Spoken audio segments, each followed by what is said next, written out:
My guest today is Jill Lublin. She's an international speaker on the topics of radical influence, publicity, networking, kindness, and referrals. She's the author of four best selling books, including Get Noticed, Get Referrals, and co author of Guerrilla Publicity and Networking Magic. Her latest book, Profit of Kindness, is published by Career Press.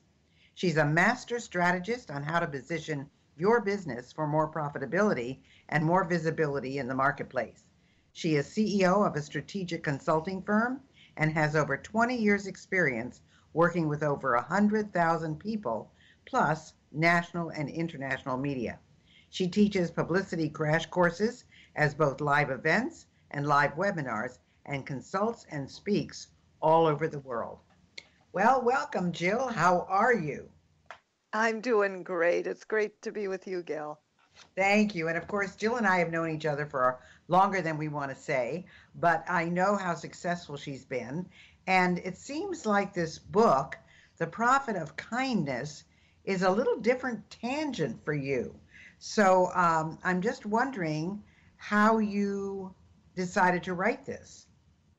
Well, it is a different tangent. I think more than ever we need kindness. And how I decided to write it was my incredible 82-year-old friend who I've known probably for 25 years. And, she's getting older. There's some issues, and I've been helping her a lot. And she said to me one day, you're so kind. And I wish more people were kind. She goes, as I've gotten older, I've noticed people have been helping me as much, as friendly, et cetera. It's just some things that she was dealing with. And she goes, wouldn't it be great if we had a new currency, the currency of kindness?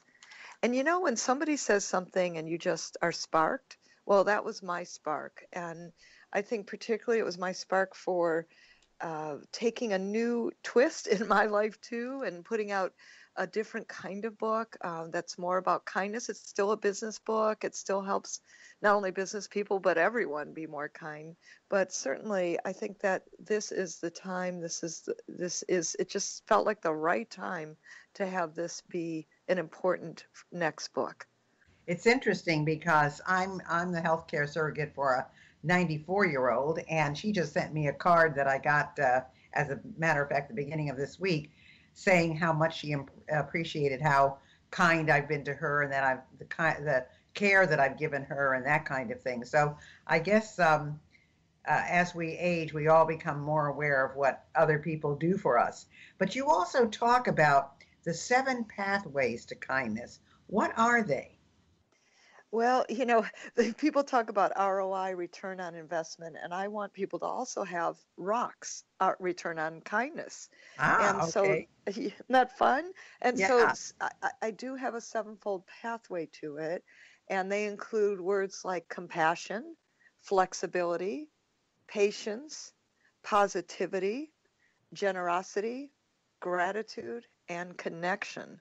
All of those lead to return on kindness. Any one of them is important, and every one of them practice in tandem will create, better happiness. We found, Gail, in researching the book for Profit of Kindness, that people who are more kind, and that includes all these traits, or even some of them, are usually more happy, more productive. They make more money. They have more friends. They're just happier in life, period, and at all levels. So that was really interesting. And same thing with companies. Companies who are more kind to their employees also experience the same thing. And as I've been consulting with companies, helping their teams be more kind, I'm finding so much issues in the workplace of unkindness. So that's just something I think that's been really important to stress, is that now more than ever, companies need it and people need it. Well, I agree with you. And I was listening to all those words you were saying, and I'm pretty good at all of them except patience. I find that sometimes when things don't, it's not that they don't go the way I want, it's just that sometimes I think people just do silly, or shall I say stupid things, or things don't, if somebody says, I'm going to return your call in X number of minutes and it takes 3 days, or whatever it is, my patience is, I think, my worst tendency of all of the 7 that you mentioned. The other 6 I do pretty well with. But how You Can I mentioned just that. tell you something on that? Yeah. If I may, you are not alone. In fact, it was so interesting when I was writing the book, the chapter on patience in particular. You know how it is. Everything in life comes up to test. Oh, let's see how patient you are, And so I just want to stress that this is not about being superhuman. We are humans. We get our patience tested. People say upsetting things. I'm not saying roll over and just take it all. I'm saying, have good boundaries. Be consciously kind, though. And that means, but a lot of people talk about practicing random acts of kindness. And I think it's important to practice conscious acts of kindness. But that also means, if somebody's being inappropriate or not keeping their word with you, or, not doing what they say they're going to do, I think it's appropriate to say, here's what's needed. And it's being firm but respectful. And I think that therein lies the difference. Yeah, that is true. That is true. You said that you believe that kindness helps business. And I'm just wondering how you think companies are using kindness to grow their business, or if you saw some exceptional examples of that when you were doing your research.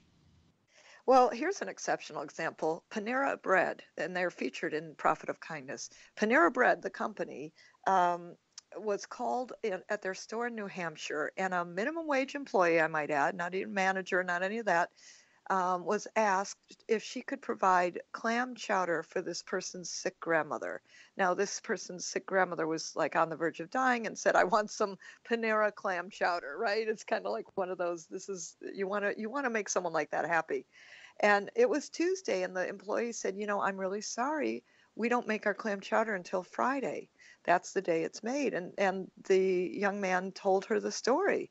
Well, she went and she made up a batch of clam chowder specifically for this grandmother, and specifically on a Tuesday when they weren't supposed to do it. So is that kind? Yes. Now, you think that was good for business? That company got 250,000 hits on their website looking at this story. It went viral. Was that good for Panera?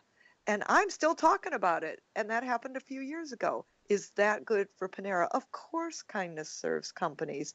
And what I'm seeing and what we found in the research in Profit of Kindness is companies that were acting more kindly, like McDonald's of all places, was doing a Paying It with Loving campaign where they accepted hugs as payment for their food. That was a specific campaign they did. Kleenex has done an ongoing campaign around giving and kindness. Honda, I'm noticing commercials now that they've done a whole giving campaign, kindness campaign. It has hit the mainstream, and major companies are on the bandwagon because they know that in today's world, this is what's more important, touching people's hearts, moving them to action, and generating more kindness in the world. They know that it works, and that frankly, it's returning profit and customers to them. So let's take this. I don't want to get political here, but we are in a new administration and we are a divided nation in many respects. How do you bring back kindness to a divided nation? Yeah, and as we know, it's a big problem, and there's a lot of concern about what do we do now. And I think, we can be we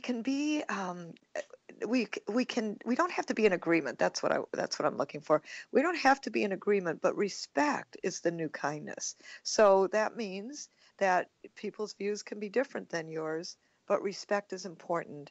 And certainly with the problems in the election and the divisiveness, and still continuing, I might add, that the best remedy will be kindness now. It's the appreciation of different cultures and different points of views, different ways, and to speak up when something doesn't feel right to you, isn't kind, and that's important. I'm part of a text campaign called Call It Out. And if I see hateful actions, I text a number, and they go viral with it. So there's things to do.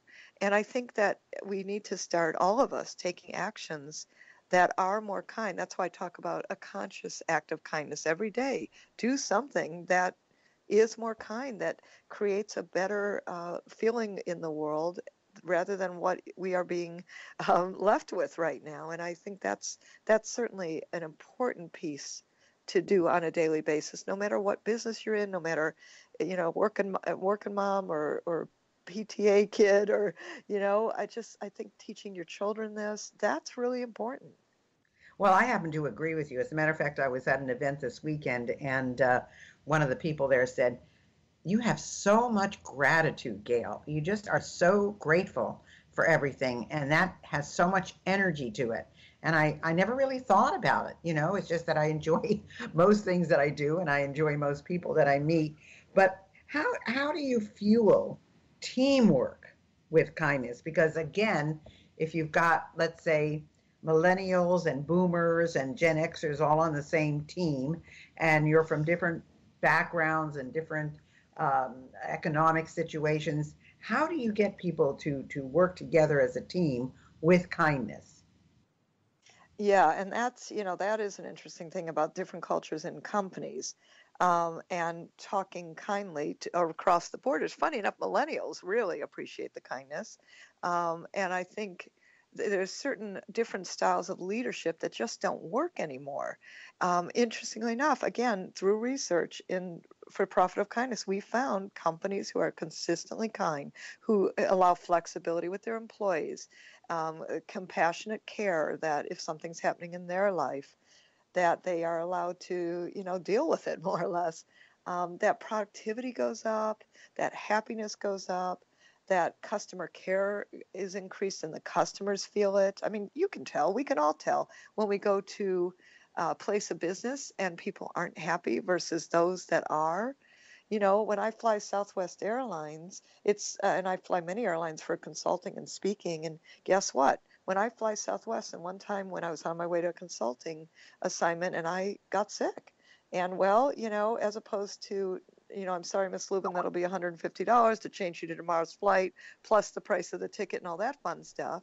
They said, we understand you're an A-lister with us, and we know you give us a lot of business. We're going to make an exception this time. We're just going to put you on the flight tomorrow, no charge, no anything, right? Now, how wonderful is that? Do you think I'm, certainly, and I am a loyal customer to Southwest Airlines versus some of the other airlines, which, respond and react differently, even in times of crisis or emergency or different things? That's what I'm noticing as a frequent traveler, particularly in the airline industry, in the hospitality industry, hotels. How do they treat you when you walk in? Are they willing to support you? Is there a feeling of how may I help you versus, well, here's your key, good night kind of thing. And I mean, here's just, if I may, a great example of this. When I was in Las Vegas arriving for a speaking engagement, it was midnight. I had a consulting engagement all that day. It was late. I had traveled, I was a little tired, and I arrived to my hotel, and guess what? They did not have my reservation for Friday night. They had it for Saturday night because I was staying 3 nights. And frankly, we're completely sold out. Now, funny enough, I couldn't in all of Las Vegas find a hotel that was, shall I say, affordable enough. Or at least answering their phone after midnight, interestingly enough. I found out something new, Gail, that hotels don't answer their phone after midnight because, their reservations are for the next day, including booking sites and all kinds of fun things. So there I am in Las Vegas. One would think this would not be so difficult. And I finally find a hotel that is at least, in the $200 range versus some crazy other amount. And I say, okay, yes, fine. And I arrive to the Marriott Renaissance, and she looks at me and she goes, now, by the way, it's now 2 in the morning, 2 hours have passed trying to handle all this. And she looks at me and she says, honey, it looks like you've had a bit of a rough night. I'm going to drop the rate to, let's do 129. How's that sound? I thought that sounds fabulous. And she go, and then the next morning I woke up and I called down because it was such a wonderful place. I had such a great experience. And I said, I'd like to stay 2 other nights. We honor the rate. Yes, sure, Miss Lublin, no problem. But what they started the phone and how they answered the phone was this: "It's a delight to serve you, Miss Lublin. How may I help you?" Now, Mm. I have to tell you, isn't that beautiful? And Gail, after such a tough travel night, after only 4 hours of sleep because I had to get up and do another engagement, you would, how does that feel? That feels great. Am I going to stay